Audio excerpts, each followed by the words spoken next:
They believed a man in a wheelchair could no longer wear a crown, but they forgot that true royalty is measured by dignity, not by the ability to stand. Vincent Romano had spent his entire adult life commanding respect without raising his voice. The powerful White Mafia boss had built an empire through discipline, loyalty, and unshakable confidence. Yet none of those qualities mattered to the people gathered inside the ballroom of his own mansion on the evening of his 38th birthday. Crystal chandeliers cast warm golden light across polished marble floors while a string quartet performed softly in the background. Elegant guests smiled, champagne glasses sparkled, and expensive laughter echoed beneath painted ceilings. But something was missing from the celebration. The guest of honor was not standing among them. He sat alone in a quiet library at the opposite end of the estate, his custom wheelchair positioned beside a large window overlooking the gardens he once walked every morning. 3 months earlier, a tragic accident had changed everything. Since that day, Vincent could no longer move his legs, and although his mind remained as sharp as ever, many people had quietly decided that his future had ended. None disappointed him more than Olivia Bennet. She had once promised to spend the rest of her life beside him, proudly wearing the diamond engagement ring he had placed on her finger beneath those same chandeliers. Tonight, however, she stood in the center of the ballroom wearing an elegant ivory evening gown, laughing effortlessly with influential investors and family friends as though nothing had been lost except an inconvenient obligation. She accepted sympathetic compliments with practiced grace, telling everyone that life had forced unexpected changes and that she had done everything possible to support Vincent. Every carefully chosen word earned another understanding nod. Every graceful smile concealed another layer of emotional distance. She never once walked toward the library. She never once asked whether Vincent wished to join his own birthday celebration. Instead, she quietly instructed the staff to keep serving dinner because the guests should not feel uncomfortable. Hidden behind the partially open library door, Grace Johnson heard every word while carrying a silver tray with freshly brewed tea. At 26 years old, the Black Maid had worked at the Romano estate for less than 2 weeks. She had been hired to assist the household during an unusually difficult season, expecting nothing more than honest work and long hours. What she found instead was a lonely man abandoned in the middle of a crowded mansion. Grace gently knocked before entering. Vincent remained facing the window, watching autumn leaves drift across the stone courtyard. Without looking back, he quietly told her to leave the tray and return to the party because everyone else clearly had somewhere they wanted to be. Grace placed the porcelain cup beside him, adjusted the blanket resting across his knees with quiet respect, and answered with a calm smile that he could hear without seeing. "This is your birthday, sir. A king should never have to drink his tea alone." For the first time in many weeks, Vincent slowly closed his eyes, not because the pain had disappeared, but because someone had finally remembered to treat him like the man he had always been. The following morning arrived with soft rays of autumn sunlight stretching across the marble floors of the Romano estate, yet the mansion no longer carried the confident rhythm it once had. Conversations became whispers whenever Vincent entered a room, footsteps slowed whenever his wheelchair appeared in the hallway, and even longtime employees struggled to meet his eyes without revealing sympathy. Vincent noticed every hesitant glance. He had spent years reading people before they spoke, and now silence revealed more than words ever could. He rolled himself into the dining room shortly after 8 o'clock, determined to maintain the same schedule he had followed for years. A perfectly arranged breakfast waited on fine china, complete with fresh fruit, warm pastries, and imported coffee, yet everything felt strangely lifeless. The executive chef proudly described each dish as though presenting a masterpiece, but Vincent barely looked at the table before quietly asking for it to be taken away. No one argued. The servants simply obeyed, exchanging uncertain looks as they cleared untouched plates. Across the room, Grace Johnson watched without judgment. She did not see an impossible employer or a feared mafia boss whose reputation filled newspaper headlines. She saw a man surrounded by luxury who had somehow become invisible inside his own home. Instead of speaking, she quietly entered the kitchen and began preparing something entirely different. She ignored the expensive imported ingredients and selected fresh eggs, thick slices of country bread, roasted potatoes, and a small bowl of ripe berries from the local market. The aroma of butter slowly filled the kitchen while sunlight illuminated tiny particles of flour drifting through the air. Every movement reflected patience instead of urgency. She remembered the breakfast she had prepared for her father during the years he depended on a wheelchair after suffering a serious illness. He had always told her that when people lose their independence, ordinary kindness becomes extraordinary. Those words had stayed with her long after he passed away. 20 minutes later, Grace carried a simple wooden tray into the sunroom, where Vincent sat reading reports he could not concentrate on. She placed the breakfast beside him without announcing herself or asking whether he wanted to eat. Vincent glanced down, surprised to find a meal that looked comforting rather than impressive. There were no decorations, no expensive garnishes, and no unnecessary elegance. It looked like something prepared by someone who genuinely hoped another person would feel better. Vincent raised his eyes toward Grace with quiet curiosity. She simply smiled and adjusted the napkin beside his plate before speaking in a calm voice. She told him that every king deserved a breakfast worthy of beginning another day, even when the kingdom felt smaller than before. For several long seconds, Vincent remained completely still. Then, without another word, he picked up his fork and tasted the eggs. The room became remarkably quiet. The nearby staff members paused in disbelief as Vincent continued eating, slowly at first, and then with growing appetite. No applause followed. No one celebrated aloud. Grace only stepped back respectfully and continued arranging fresh flowers on a nearby table as though nothing unusual had happened. Yet everyone present understood they had witnessed something far more meaningful than a man finishing breakfast. For the first time since his accident, Vincent had accepted care without feeling diminished, and for the first time in many months, the mansion itself seemed to breathe with a little more hope. During the days that followed, an unfamiliar rhythm quietly settled over the Romano estate. Vincent still attended every business meeting from his study, reviewed financial reports before sunrise, and spoke with calm authority whenever executives called. Yet once the conversations ended, an unmistakable silence always returned.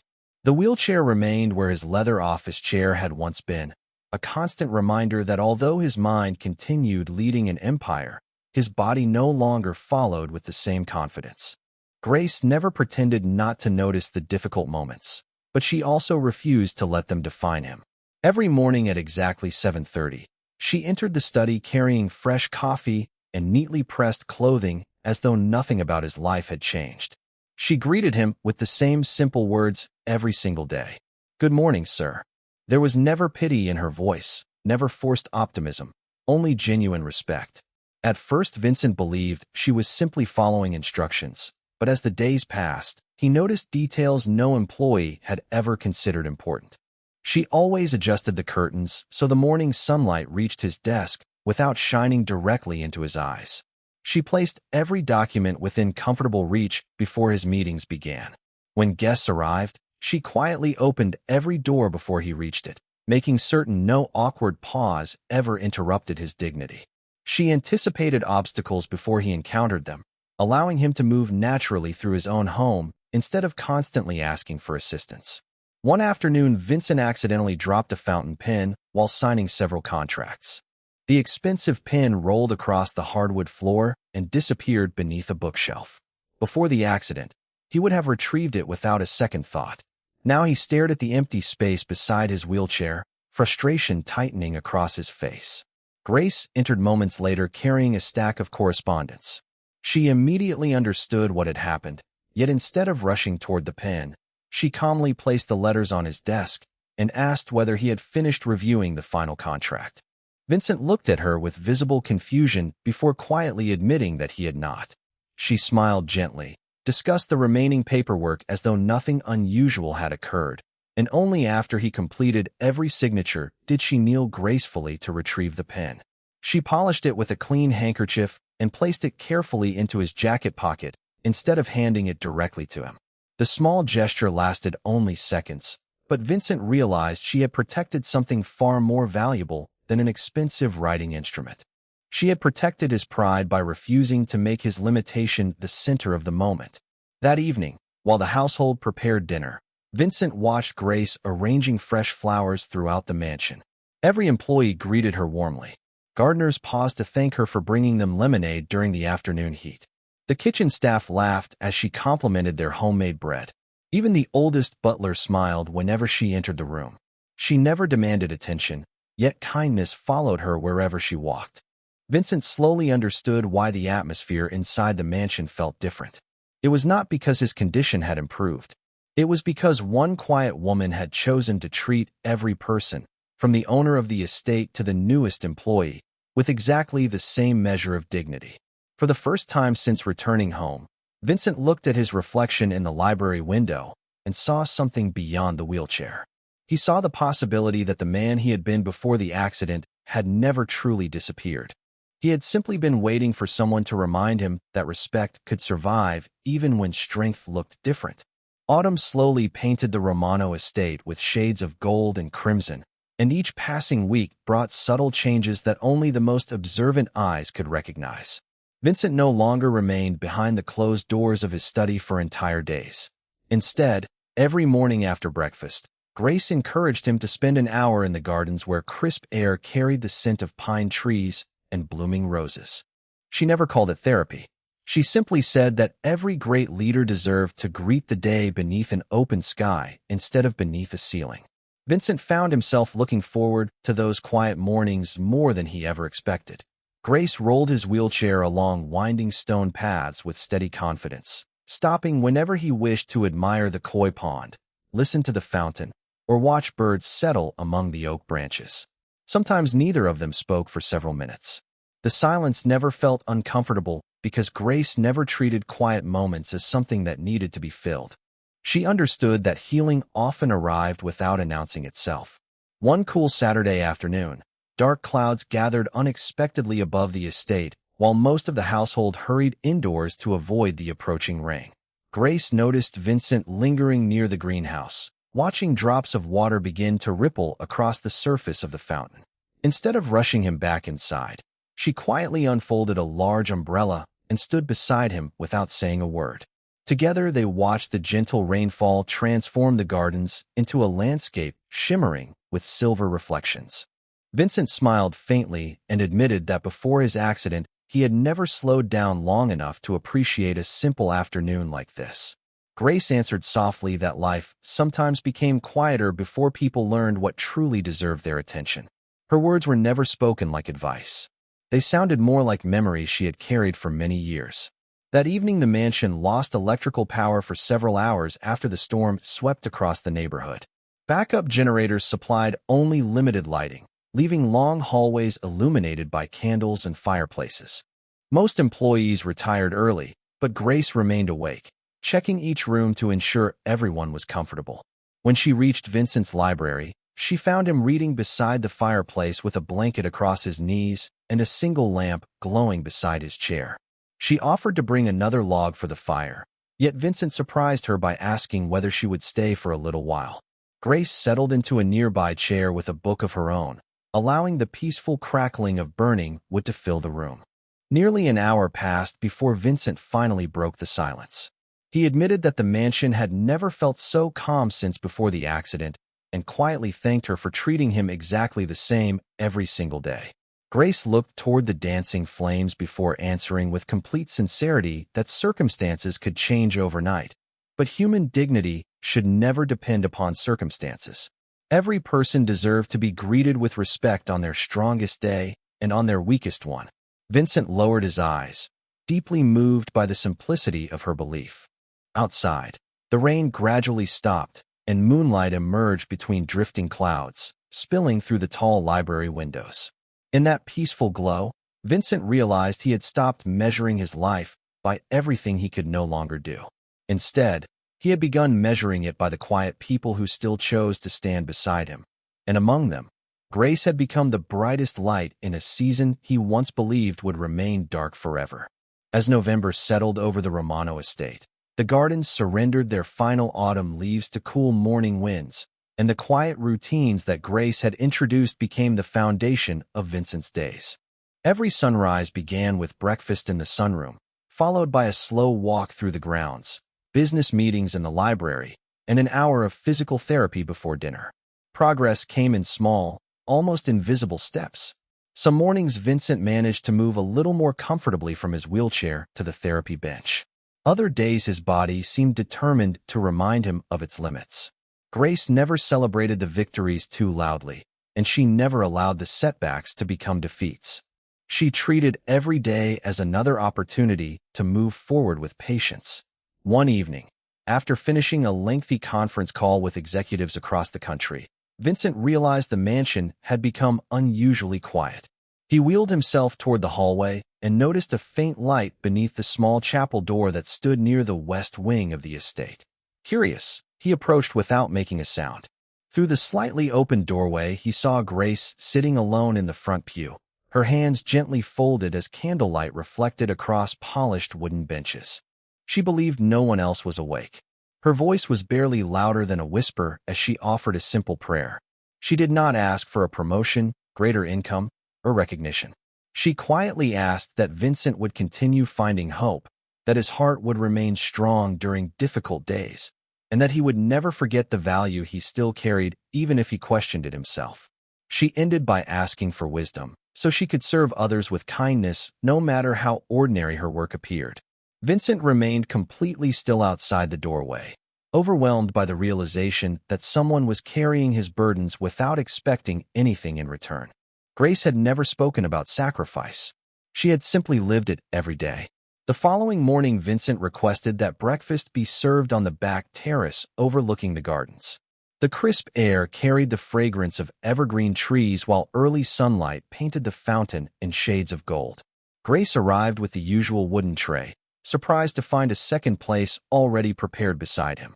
Vincent invited her to sit for a few minutes before beginning her duties. She hesitated respectfully, but accepted after he insisted.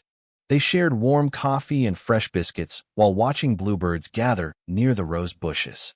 Vincent thanked her for everything she had done during the past several weeks, though he carefully avoided mentioning what he had witnessed in the chapel. Grace smiled gently and answered that gratitude belonged to both of them because serving someone who refused to surrender had taught her courage as well. Vincent looked across the peaceful estate and admitted that before meeting her, he believed strength meant solving every problem alone. Grace quietly replied that real strength often meant allowing trustworthy people to walk beside you when the road became difficult. Her words settled over the morning like gentle sunlight. At that moment, Vincent understood that his greatest recovery had not begun inside a therapy room. It had begun the day one humble woman entered his home and refused to measure his worth by a wheelchair. She had restored something no doctor could prescribe, and because of that, the man who once believed he had lost his kingdom had quietly begun finding his way home again. Winter arrived quietly at the Romano estate, covering the gardens with a delicate layer of frost that sparkled beneath the morning sun. The grand mansion remained as magnificent as ever, but something far more important than its appearance had changed. Laughter occasionally drifted through the hallways again. Employees no longer lowered their voices whenever Vincent passed by. The atmosphere that had once been filled with uncertainty now carried quiet confidence, because everyone could see that their employer had begun reclaiming the parts of himself that truly mattered. His physical therapy continued every afternoon in the renovated fitness room overlooking the Eastern Gardens. Grace never interrupted the professional therapists or pretended to know more than they did. Yet every evening after their sessions ended, she visited the estate library to study books about rehabilitation, nutrition, and adaptive living. She filled a small notebook with careful observations, healthy recipes, and encouraging reminders that might make Vincent's daily routine a little easier. She never mentioned the notebook to anyone. She simply returned each morning with another thoughtful idea that seemed almost effortless. One afternoon, Vincent noticed the worn notebook resting beside a basket of fresh towels after Grace stepped away to answer a call from the kitchen. Curiosity tempted him for only a moment before he quietly opened the cover. Instead of finding personal thoughts or private ambitions, he discovered page after page of handwritten notes devoted entirely to helping someone else. There were meal plans designed to improve energy, exercises copied from medical journals, inspirational quotations about perseverance, and careful reminders to celebrate every small achievement, because lasting recovery was built one day at a time. Tucked between the pages was an old photograph of Grace standing beside an older man seated in a wheelchair on the front porch of a modest country home. Both of them were smiling warmly at the camera. When Grace returned, she gently closed the notebook and apologized for leaving it behind. Vincent looked at the photograph before quietly asking who the gentleman was.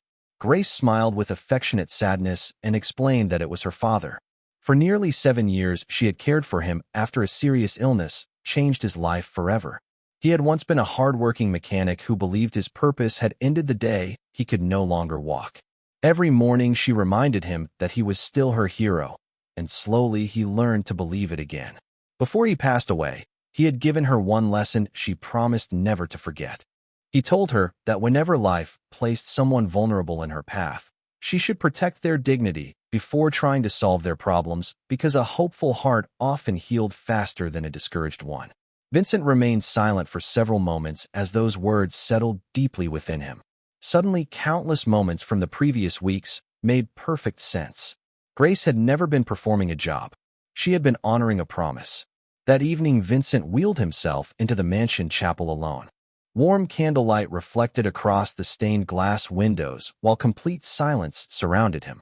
He bowed his head, not to ask for another miracle, but to give thanks for the unexpected blessing that had entered his home disguised as an ordinary housemaid. In that peaceful moment, he realized that Grace had not merely helped him adapt to a different life. She had quietly restored the courage to believe that even after tremendous loss, a person could still live with purpose, respect, and hope. By the time the first hints of spring began to soften the frozen gardens, the Romano estate had become a place where hope quietly replaced fear. Vincent still relied on his wheelchair throughout most of the day, yet his confidence had returned with remarkable strength. Board meetings once again filled the library with thoughtful discussion. Employees walked the hallways with renewed purpose, and every important decision reflected the calm leadership that had always defined him. Grace continued her daily routine without seeking recognition. She prepared balanced meals, coordinated therapy schedules, arranged fresh flowers throughout the mansion, and greeted every person with the same warm respect that had transformed the atmosphere of the estate. Nothing about her behavior changed simply because life had become easier. Then, on a bright Monday morning, a familiar luxury sedan slowly entered the front courtyard. The security staff exchanged uncertain glances before opening the gates. Olivia Bennet stepped out wearing an elegant designer suit, dark sunglasses, and the same flawless confidence that had once captivated high society.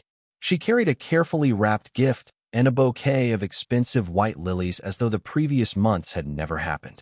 Word of Vincent's successful return to leading his business empire had spread quickly across the city, and suddenly the mansion no longer seemed like a place worth leaving behind. Grace happened to be arranging fresh tulips near the entrance when Olivia approached with a polished smile. Without acknowledging Grace beyond a brief glance, Olivia confidently announced that she had come to surprise Vincent and continue planning the future they had always imagined together. Grace remained calm.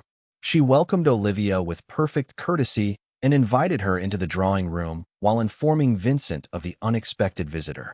A few minutes later, Vincent entered, his wheelchair moving steadily across the polished floor with quiet confidence. Olivia immediately walked toward him, speaking with warmth that had been absent for months. She apologized for giving him space during a difficult season, explaining that everyone handled hardship differently and insisting that she had never truly stopped caring. Her words sounded graceful, yet they carried an unfamiliar weight. Vincent listened without interrupting. When she finished, he simply asked one gentle question. He wondered why she had never visited him during the countless afternoons he spent alone in the library, why she had celebrated his birthday without him, and why every message she sent after his accident had been addressed to attorneys rather than to him. The room fell completely silent. Olivia searched for convincing answers, but found only vague explanations that disappeared beneath the truth of her own choices. Before the silence became uncomfortable, Grace quietly entered carrying a tray with fresh tea for both guests, treating Olivia with the same dignity she offered everyone else. She placed the cups on the table without taking sides or displaying resentment. Vincent noticed the quiet contrast immediately. One woman had returned because his success was visible again. The other had remained beside him when success looked impossible. Looking around the room, Vincent realized that loyalty could never be measured by elegant words spoken during comfortable seasons. It revealed itself through ordinary actions during life's hardest moments. As sunlight streamed through the tall windows, illuminating the fresh flowers that Grace had arranged that morning, Vincent understood with complete clarity that character always outlasted appearance, and the greatest wealth inside his home had never been found in priceless artwork, family estates, or successful businesses. It had quietly walked through his front door each morning wearing a simple Black Maid uniform and carrying kindness that asked for nothing in return. 2 days later, Vincent invited the estate attorneys, senior executives, department managers, and longtime household employees to the grand conference room overlooking the gardens. The announcement surprised everyone because meetings of that size were usually reserved for major business decisions. Sunlight poured through the floor-to-ceiling windows, illuminating the polished oak table where generations of the Romano family had made choices that shaped countless lives. Grace assumed she had simply been asked to prepare refreshments, so she quietly arranged coffee, fresh pastries, and neatly folded linen napkins before moving toward the door. Just as she reached the hallway, Vincent politely asked her to remain. Confused but respectful, she stood near the back of the room while the guests settled into their seats. Olivia also attended, dressed with the same polished confidence she had displayed during her unexpected visit, convinced that this gathering would restore her place beside Vincent. When the room became completely still, Vincent thanked everyone for standing beside the Romano organization through one of the most difficult seasons in its history. He spoke calmly about how easily success could disappear and how quickly people revealed their true character when circumstances changed. Without raising his voice or showing resentment, he explained that difficult months had taught him the difference between loyalty that depended upon comfort and loyalty that remained steady during hardship. He then turned toward Olivia with sincere kindness and announced that their engagement would officially come to an end. There was no accusation, no public humiliation, and no bitterness in his words. He simply acknowledged that two people who no longer shared the same values should not continue building a future together. Olivia lowered her eyes, understanding that no carefully prepared explanation could erase the choices she had already made. The room remained silent as Vincent continued speaking. He announced the creation of the Romano Hope Foundation, an organization dedicated to providing rehabilitation support, adaptive equipment, career training, and emotional resources for individuals rebuilding their lives after life-changing physical challenges. Rather than presenting the foundation as an act of charity, he described it as an investment in human dignity, because every person deserved the opportunity to live with purpose regardless of physical ability. The executives immediately began discussing budgets and logistics until Vincent gently raised one hand. He explained that the foundation needed someone who understood compassion before management, service before recognition, and dignity before success. Slowly, he turned toward Grace. She looked around the room, convinced he must be addressing someone else. Vincent smiled warmly and asked her to become the founding director of the new organization. Grace stood speechless, her hands trembling slightly as she quietly insisted that she was only a housemaid with no experience leading a foundation. Vincent answered that leadership was not proven by impressive titles, but by consistent character. He reminded everyone gathered that while many people had offered advice, sympathy, or expensive solutions, Grace had offered respect every single day without expecting applause or reward. The attorneys nodded thoughtfully, the senior staff exchanged approving smiles, and even the oldest employees wiped away quiet tears. Grace finally accepted with humble gratitude, promising only that she would treat every family who entered the foundation with the same kindness she would hope someone might one day show her own. As warm afternoon light filled the conference room, every person present realized they had witnessed something far greater than a business announcement. They had watched dignity recognize dignity, and in that unforgettable moment, the Romano legacy became measured not only by the empire it had built, but by the lives it had chosen to lift. 6 months later, the Romano Hope Foundation officially opened its doors on a bright spring morning beneath clear blue skies. The restored historic building stood only a few miles from the Romano estate, surrounded by flowering dogwood trees, accessible walking paths, and peaceful gardens designed to welcome every visitor with comfort rather than intimidation. Families arrived from across the state, some pushing wheelchairs, others walking carefully beside loved ones beginning long journeys of recovery. Volunteers greeted each guest by name.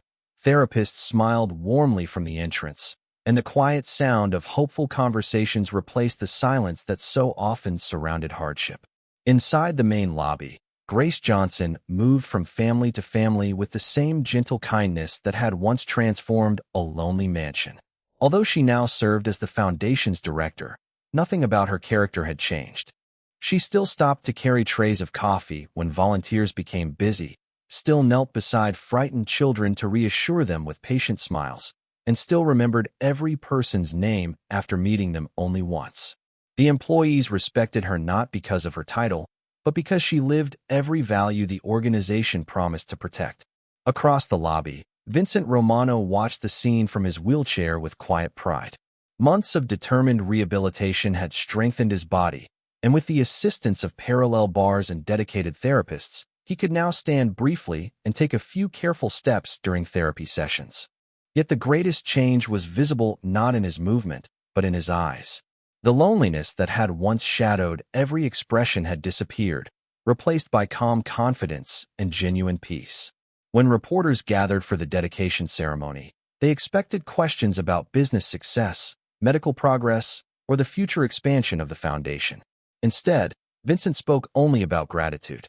He explained that people often believed strength was measured by power, wealth, or physical ability, but life had taught him that true greatness was revealed by those who quietly protected another person's dignity when no reward could be expected. As the audience applauded, Vincent invited Grace to stand beside him. Embarrassed by the attention, she hesitated before joining him near the podium.